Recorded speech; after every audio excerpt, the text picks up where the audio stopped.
الحمد لله رب العالمين والصلاة والسلام على سيد الأنبياء والمرسلين وعلى آله وصحبه والتابعيه أجمعين ومن اتبع هداهم بإحسان إلى يوم الدين. اللهم إنا ندعوك كما أمرتنا فاستجب اللهم كما وعدتنا. اللهم أرنا الحق حقا وارزقنا اتباعه وأرنا الباطل باطلا وارزقنا اجتنابه. أما بعد، يقول الله سبحانه وتعالى وقوله الحق بعد أعوذ بالله من الشيطان الرجيم بسم الله الرحمن الرحيم. يا أيها الذين آمنوا قوا أنفسكم وأهليكم نارا وقودها الناس والحجارة عليها ملائكة شداد غلاظ لا يعصون الله ما أمرهم ويفعلون ما يؤمرون. صدق الله العظيم. Hamdi dhe falenderimi, lutjet dhe adhurimi i takojnë të vetmit Zot të pashoq, pra Allahu Dhul Gjalal, ndërsa salatet dhe selamet, përshëndetjet tona të përzemërta dhe të sinqerta me plot dashuri dhe respekt, ja kushtojmë edukatorit ton suprem Muhammed Mustafa sallallahu alaihi wasallam. Përshëndesin familjen e tij të sinqert, shokët e tij besnik, paqja dhe mëshira Allahut qoftë mbi të gjithë ata të cilët pasojnë rrugën e pejgamberit deri në ditën e Kiametit. Njashtu përshëndesim edhe stafin e televizionit edhe shiquesit e televizionit Spektri për aktivitetin dhe kontributin që jep për dinin e Allahut Dhul Gjalal, e sidomos në këtë muaj të bekuar. Të nderuar, sipas ajetit që lexova, që prezantova para jush, do t'i them disa fjalë në lidhje me obligimin e prindërve ndaj fëmijëve, apo hakun e prindërve ndaj fëmijëve. Ne shumë herë flasim dhe janë mësuar xhamati janë të ndëgjojnë se haku i fëmijëve ndaj prindërve është i madh, është kështu poshtë normal, që fëmijët ju kanë shumë hak prindërve, mirë po duhet të dimë se para se të filloj obligimi i fëmijëve ndaj prindërve, veç fillon obligimi i prindërve ndaj fëmijëve.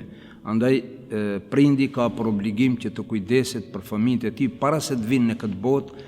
Ajo bëhet duke zgjedhur nanën e tyre, pra domethënë duke zgjedhur bashkëshorten të edukuar, të shkolluar, fetare, me terbije, kështu me radhë, se ajo në të ardhmen pra do të jetë edukatorja e parë e fëmijëve, dhe fëmijët kanë nevojë për edukatën familjare.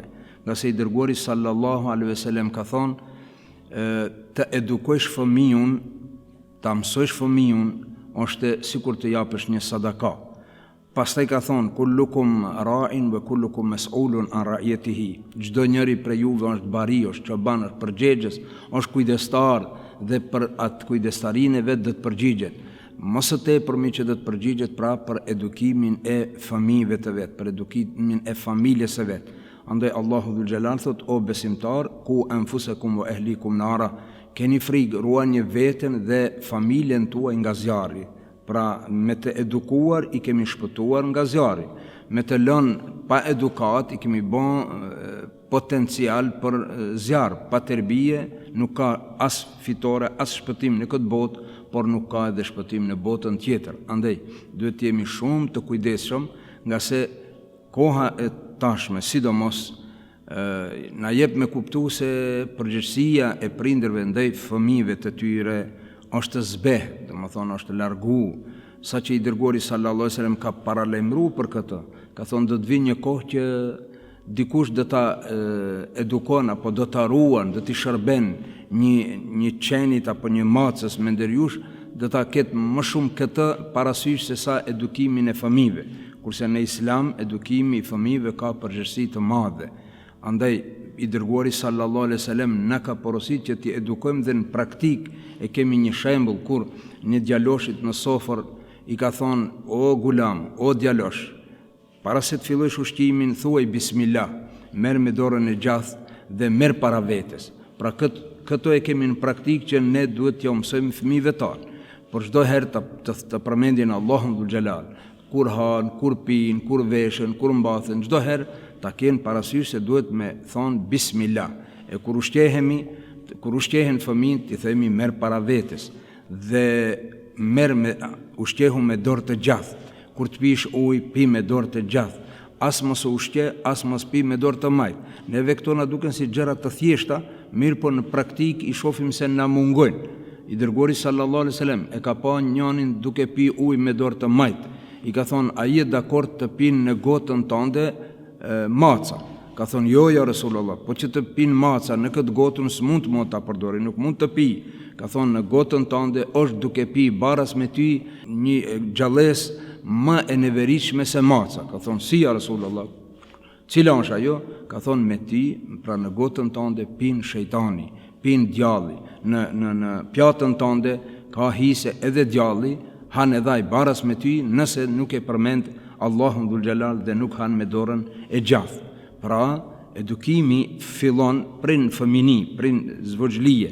Ka thonë sallallahu alaihi wasallam: la'ibhu sab'an, përgdhele, lakmoje, knaqu me to 7 vjet, e pastaj edibhu sab'an, mandej 7 vjet duhet të filloj edukata. Edukata normal që do të filloj më herët, po kur vjen në moshën 7 vjeçare, duhet fëmiu të edukohet edhe të urdhërohet për namaz. Ka thonë: muru auladakum bis salati fi 7 wadribuhum fi 10. Urdhëroni fëmijët e juaj të falin namaz kur i bëjnë 7 vjet.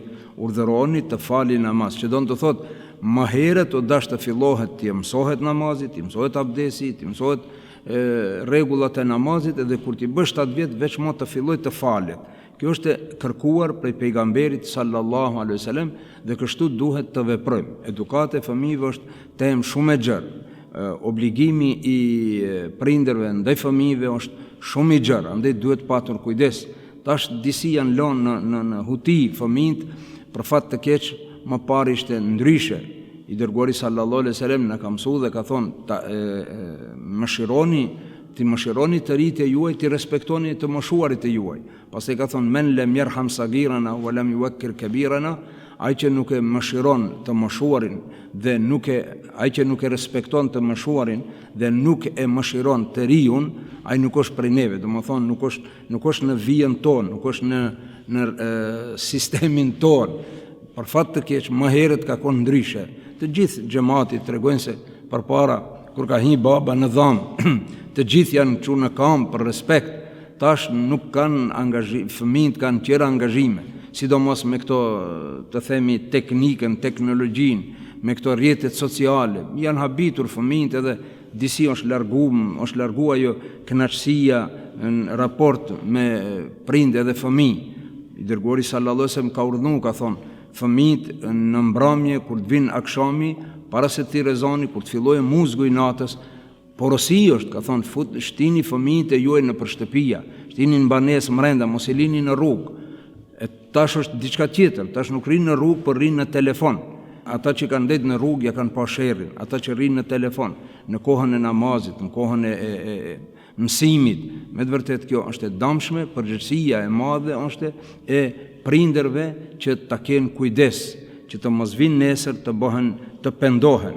Andaj dërguari sallallahu alaihi wasallam ka thonë: trashëgimin më të mirë që ja le prindi fëmijët vet është edukata e mirë. Trashëgimin më të mirë, pasurinë më të mirë që ja le është edukata. Nuk ja vlen nëse ne i lëm pasuri nga mbas çështjeve materiale, edhe duam të kemi fëmijët komplet në aspektin material, ndërsa në aspektin moral i lëm pas shpine. Dhe sot kemi krizë, me të vërtet, jo krizën e ushqimit, jo krizën e veshmbathjes, por krizën e edukatës. Nga se ka njerëz të cilët nuk e kanë parasysh, nuk merren me çështjen e edukimit. Ju ka hi friga njerëzive, ja korona, ja virusi, ja kjo, ja ushtin frigën fëmijëve prej tash.